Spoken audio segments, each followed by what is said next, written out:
मध्य प्रदेश विधानसभा में कांग्रेस विधायक बाबू जंडेल ने आज कपड़े फाड़ प्रदर्शन किया। श्योपुर से विधायक बाबू जंडेल बाढ़ पीड़ितों को तत्काल राहत न मिलने से नाराज हैं। उन्होंने प्रशासनिक अधिकारियों पर आरोप लगाते हुए कहा कि मेरे इलाके की जनता परेशान है, जनता के पास कपड़े नहीं है, इसीलिए मैं भी अपने कपड़े फाड़ रहा हूं। कांग्रेस विधायक के कपड़े फाड़ प्रदर्शन पर कृषि मंत्री कमल पटेल ने कहा कि कांग्रेसी सत्ता जाने के बाद तड़प रहे हैं और नेता जनता को भ्रमित करने के लिए नौटंकी कर रहे हैं, लेकिन जनता उनके भ्रम जाल में नहीं फंसने वाली। उन्होंने कहा कि विधानसभा के इतिहास में ऐसा पहली बार हुआ होगा कि जब कोई विधानसभा का माननीय सदस्य अर्धनग्न हुआ।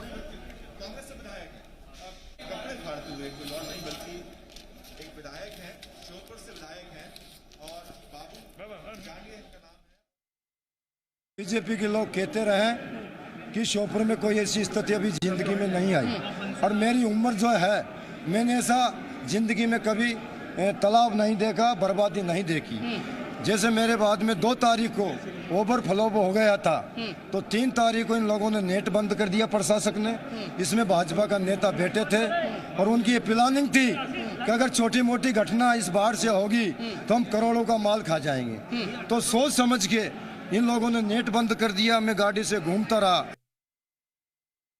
ये सिर्फ कांग्रेसी नौटंकी कर रहे हैं। क्यों? सत्ता के लिए तड़प रहे हैं। पानी से जैसे मछली बाहर निकलती रेत में तड़पती, ऐसे तड़प रहे हैं। सत्ता हाय सत्ता हाय सत्ता। लेकिन मैं कांग्रेसियों से कहना चाहता हूँ कि तुम अब कितने ही तड़फो, कितने ही नौटंकी करो, कितने ही जनता को गुमराह करो, कितने ही वादे वचन दो, अब जनता तुम्हारे विश्वास में आने वाली नहीं है, क्योंकि जनता ने तुम्हारे से कितने धोखे खाए, अब धोखा खाने को तैयार नहीं है। और ज्यादा जानकारी के लिए हमारे साथ हमारे संवाददाता प्रमोद हमारे साथ लाइव जुड़ गए हैं। प्रमोद, अभी श्योपुर से कांग्रेस विधायक की तस्वीर हम दिखा रहे थे, किस तरह विधानसभा के अंदर कपड़े फाड़ प्रदर्शन किया गया उनकी तरफ से, तमाम समस्याओं को उन्होंने गिनवाया, लेकिन बीजेपी इसे नौटंकी करार दे रही है। प्रमोद, देखिए, संभवतः विधानसभा के इतिहास में ये पहली बार हुआ होगा जब किसी माननीय ने अपने कपड़े सदन परिसर में फाड़े हों।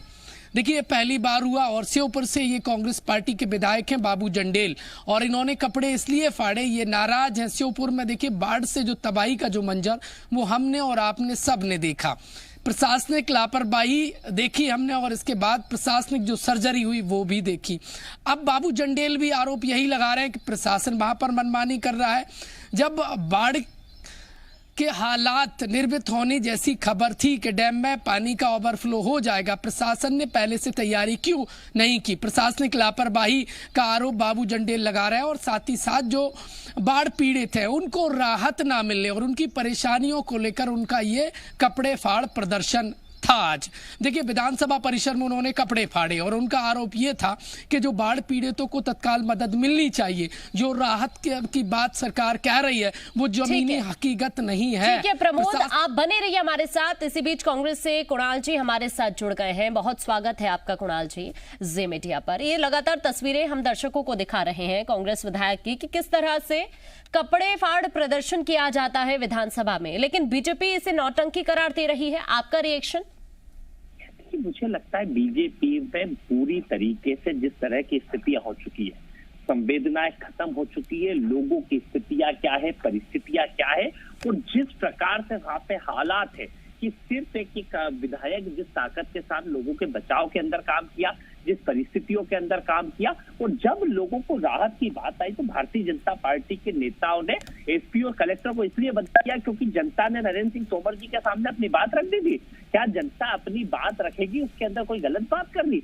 आप ये समझिए कि कितनी प्रताड़ित जनता थी, भूख से तड़पती जनता थी कि जिन्होंने नरेंद्र सिंह तोमर जी को वहां पे अपने अधिकारों की बात करी और गलती से वहां पे जनता पहुंच गई तो एसपी और कलेक्टर को सिर्फ इसलिए हटा दिया क्योंकि उन्होंने उनको बंधक नहीं बना पाई, उनको जेल में नहीं पहुंचा पाई। संवेदनाएं बीजेपी की खत्म हो चुकी है। विधायक अगर सदन में बात करना चाहता है तो सदन चलने नहीं देते, सदन के बाहर बात करता है तो नौटंकी करार देते।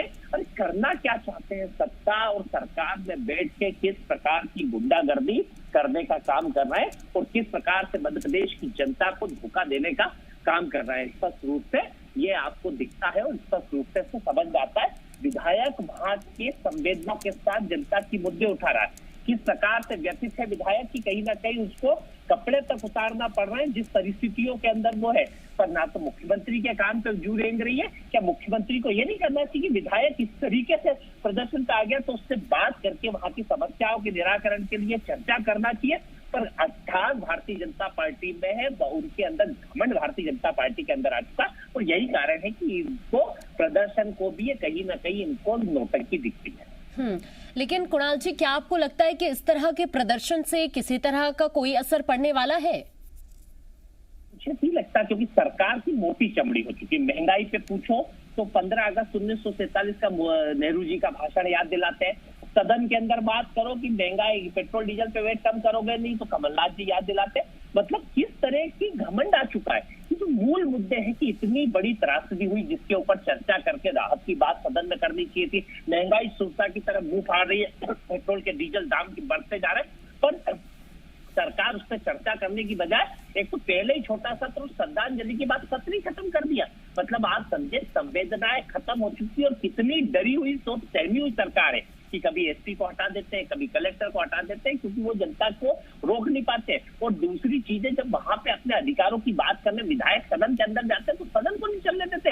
ये भय के अंदर जो सरकार है लूटने में लगी है माफिया तंत्र के द्वारा। जिस सरकार ने माफिया तंत्र पर फैला हुआ, ये माफियाओं की सरकार है। मुझे नहीं लगता कि इनके कान पे जुड़ेंगी कि पर हम अपना काम करेंगे, सड़क पर संघर्ष करेंगे, जनता की आवाज उठाएंगे, मीडिया के माध्यम से लेंगे और जनता की आवाज को एक एक दिन तक पहुंचाएंगे। ठीक है कुणाल जी, शुक्रिया आपका तमाम जानकारी के लिए, हमारे साथ जुड़ने के लिए। प्रमोद लगातार हमारे साथ बने हुए हैं। प्रमोद, अभी हम सुन रहे थे कांग्रेस से कुणाल चौधरी को, उनके भी तमाम आरोप हैं अपनी जगह, लेकिन यहाँ पर बड़ा सवाल इस वक्त यही बना हुआ है कि सरकार का साफ तौर पर यही कहना है कि हम पीड़ित जनता को मदद पहुंचा रहे हैं, लेकिन उसके बावजूद भी इस तरह का प्रदर्शन करना विधानसभा के अंदर, और उधर बीजेपी ही इस प्रदर्शन को देखते हुए तमाम आरोप कांग्रेस पर लगा रही है। लेकिन इसका असर कितना होता है अभी जिस तरह की सिचुएशन है उसको देखते हुए, ये बड़ा सवाल है।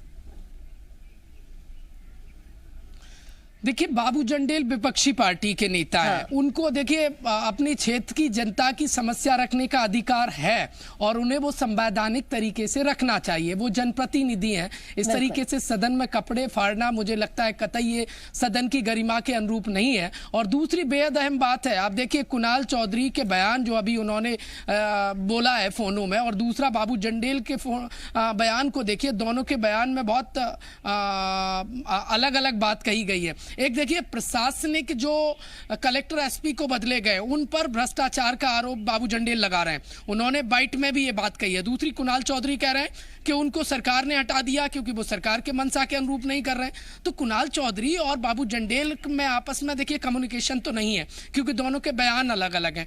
बात यहाँ पर बाढ़ पीड़ितों की है। सरकार चाहती है बाढ़ पीड़ितों को तत्काल राहत मिले, सरकार की योजनाओं को लाभ मिले। बाबू जंडेल भी वही चाहते हैं। और बिल्कुल, और जरूरी है कि संवैधानिक गरिमा का ध्यान रखा जाए। अगर आप अपनी बात पहुंचाना चाहते हैं ऊपर तक, तो उसका आपको ध्यान रखना होगा, तमाम चीजों का ध्यान रखना होगा। इस तरह की ये चीजें अब कांग्रेस पर ही कई सवाल उठा रही हैं।